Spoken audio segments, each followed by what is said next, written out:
이 비상시에 대처하여 헌법 제48조의 규정에 따라 본인이 대통령의 권한을 대행하게 되었습니다.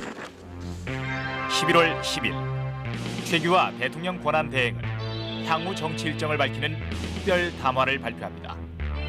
가능한 빠른 시일 내에 헌법을 개정하고 선거를 실시해 정권을 이양한다는 것이 그 골자였습니다.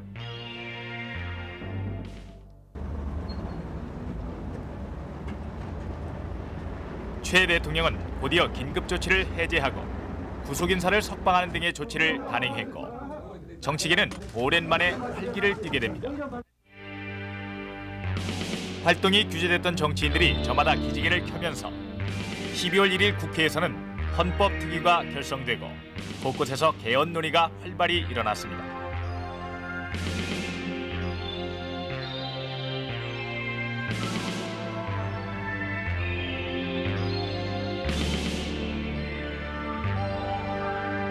그리고 12월 21일 제10대 대통령으로 선출된 최 대통령의 취임식이 거행됩니다. 그러나 이날 최 대통령의 취임사는 전혀 뜻밖의 것이었습니다. 특별한 사정이 없는 한 1년 정도면 국민의 대다수가 찬동할 수 있는 내용이 담긴 헌법을 마련할 수 있을 것으로 생각하며 당초 3개월로 예상됐던 개헌 일정이 무려 1년으로 늘어나고 현 정부를 위기관리 정부로 규정하는 등 정치 일정이 극히 불투명해졌기 때문입니다. 개헌 일정의 연기는 12.12로 등장한 신군부 세력의 필요이기도 했습니다. 최 대통령의 저의와 신군부의 개입을 의심하는 말들이 여기저기서 쏟아져 나왔습니다.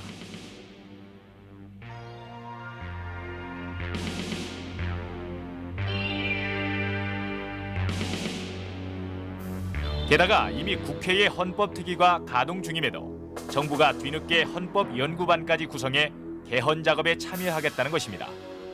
개헌 작업을 의도적으로 늦추려는 것이 아니냐는 비난이 쏟아졌습니다. 그런 와중에 뜻밖의 이원 집정부제론이 터져나옵니다. 국방과 외교권은 대통령이, 내정권은 내각이 갖게 되는 이원 집정부제.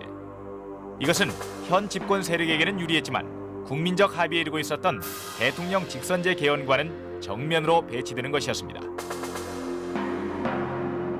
곧이어 최 대통령은 개헌 작업의 정부 주도를 선언하고 나섰습니다. 우리 헌정사를 면밀히 검토하는 한편 각국의 헌법도 장단점을 비교 연구하는 등 작업을 하게 될 것이라고 생각합니다. 연두 기자회견이 있던 3일 전 이미 헌법연구반원들은 연구를 위해 6개 나라로 파견된 상태였습니다. 그 6개 나라 중 4개국이 이원 집정부제를 채택한 나라였습니다. 당시 법제처장인 김도창 씨의 말로는 이원 집정부제는 최 대통령의 뜻이었다고 합니다. 대통령 직선제 개헌 논의가 한창일 때 불쑥 이원 집정부제론을 앞세우고 나섰던 최 대통령. 신군부의 행보와 발을 맞추는 이후의 행적과 더불어 의미심장한